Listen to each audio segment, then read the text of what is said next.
amigos? ¿Cómo están ustedes? Espero que muy bien. Nosotros domingo a domingo aquí acompañándolos para reflexionar sobre temas que de pronto ustedes han escuchado en la semana, obviamente, como así espero que estén todos muy bien informados, pero que nosotros de alguna manera buscamos los aspectos que de pronto hay que contextualizar mejor.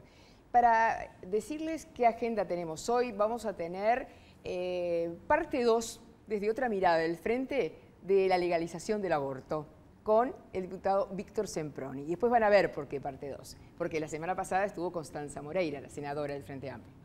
También vamos a tener a los trabajadores del sindicato de Pluna para ver los últimos movimientos, si es cierto que el presidente de la República está viajando a Venezuela en los próximos días, si en realidad están más cerca de la propuesta de algún privado que en estas últimas horas se ha acercado a hablar a la presidencia de la República. Y como comienzo quieren las cosas, estamos con el ministro de Industria, Energía y Minería, ingeniero Roberto Kreimerman. Bienvenido. Muchísimas gracias por la invitación. Por favor. Hace poco ustedes enviaron al Parlamento un proyecto de ley sobre mega minería. Y una de las últimas veces que usted pasó por acá, nosotros tratamos el tema de Aratirí, con representantes inclusive nacionales de la empresa, con otros actores sociales y políticos del país. Y recuerdo que en aquel momento, la última pregunta que alcancé a hacerle en aquel primer bloque de su presentación fue, pero ministro, ¿cuánto va a ser lo que el Estado uruguayo de aceptarse y de promulgarse y de aprobarse, etcétera, etcétera, esta ley de megaminería va a percibir por concepto de esta explotación de bienes no renovables, pero bienes uruguayos, ¿verdad? Del Estado uruguayo. Exactamente. Usted me dijo en aquel momento, bueno, estamos pensando en un 50%. Exactamente. Y el proyecto de ley de minería de gran porte que enviamos agrega un impuesto a la minería que ya incrementa el canon que ya tenía la actividad para llegar a un orden que va a estar alrededor del 50% y si los precios son muy altos de los minerales puede llegar al máximo a un orden de 60-62%. En ese rango entonces es que acordaron los 4 partidos políticos, tomaron 4 ejes para el estudio: el ambiental, el social, el económico y el Fondo de Solidaridad para las generaciones futuras. Y bueno, a partir de ese acuerdo elaboramos esta ley que estamos enviando al Parlamento, que ya se está empezando a discutir, en donde el porcentaje que queda para el Estado es prácticamente la mitad, un poco más de la mitad de las ganancias que pueda tener una empresa de minería de gran porte, entendiendo como minería de gran porte aquella que implica una inversión de más de 100 millones de dólares, o una facturación de más de 100 millones de dólares al año, o una extensión de tierra importante. Y entonces, de esos emprendimientos van a haber algunos en el país y el consenso de los 4 partidos es importante para mejorar lo que era nuestro Código de Minería, ya modificado en el 2011 por nosotros, pero es importante también para dar un horizonte, una política de Estado, una promoción a un sector como el minero que lo necesita, pero con los controles ambientales y la recaudación para el Estado que devuelva a las generaciones futuras lo que hoy se extrae de esos activos. ¿Aratirí sigue pendiente, esperando esa aprobación, esta ley? Sí. ¿Sigue manteniendo interés? Exactamente, sí, hace poco había noticia de prensa sobre el tema y además nosotros hemos tenido algunas conversaciones.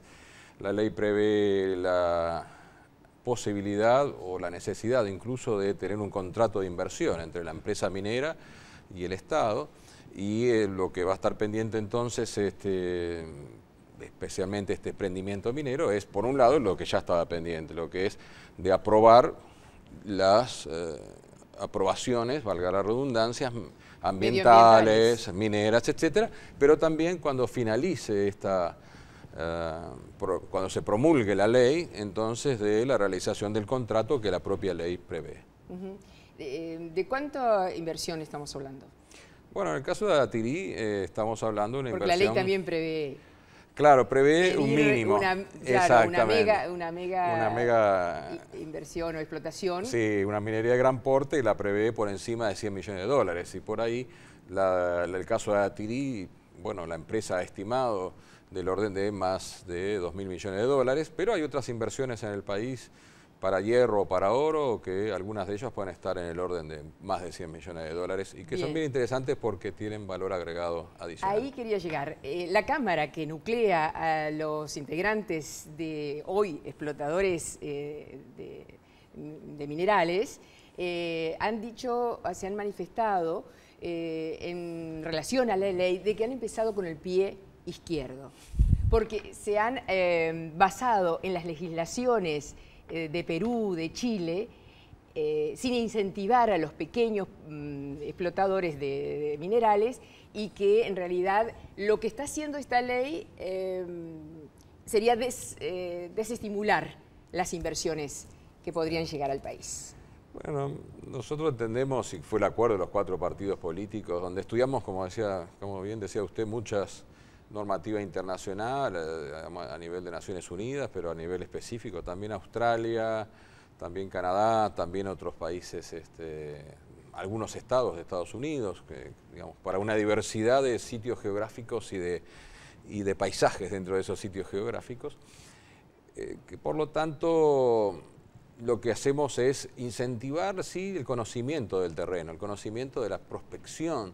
O sea, cuáles son los minerales que el país puede llegar a tener a partir de muchos años de historias conocidas, pero a su vez de más inversión en mapas aerogeofísicos, en prospección física, bueno, en datos químicos y todo lo demás. Eso es fundamental para que el Estado pueda saber su futuro, negociar en definitiva adecuadamente y para la población. Pero, evidentemente, el agregado de un impuesto, porque tenemos el impuesto a la renta tradicional, por así decirlo, el que tienen todas las empresas, el canon, que es sobre la facturación y no sobre la ganancia, y ahora un impuesto a la minería de gran porte. Lógicamente, hasta cambia... No, ¿nada de eso se ha pagado por parte de la... No, hasta ahora no, hasta ahora porque lógicamente pagan el canon nuevo... Eso innova para ellos. Innova, lógicamente. Lo que innova es el impuesto a la minería de gran porte. El canon ya fue aumentado en el año 2011, porque veníamos de un canon del año 82, que por su fórmula de cálculo significaba un valor menor que lo que internacionalmente se están usufructuando los estados, las comunidades, las sociedades. En definitiva, el canon ya había sido modificado en el 2011 y ahora se agrega un impuesto a la minería de gran porte para llegar a ese valor que usted me preguntaba, del 50%.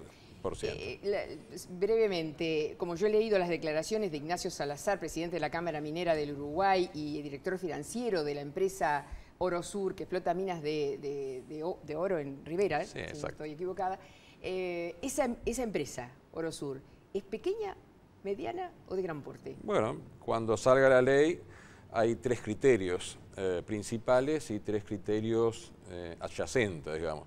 Los principales son de que si la facturación es por encima de 100 millones de dólares, si la inversión, como decía anteriormente, es de ese orden, si se está trabajando sobre más de 400 hectáreas, con cualquiera de esas 3 condiciones, una de las 3 que se cumpla, pasa a ser minería de gran porte.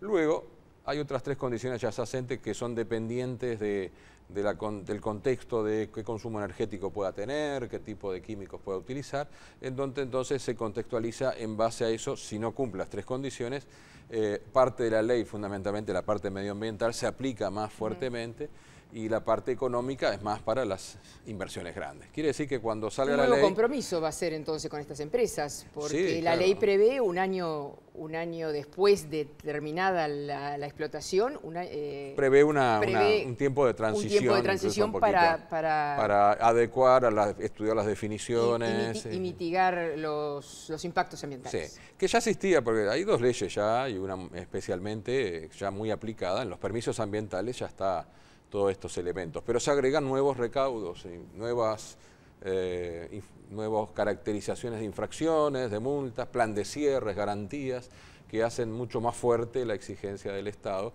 a una exigencia que ya era importante. Le propongo un pequeño corte y enseguida volvemos. ¿Cómo no?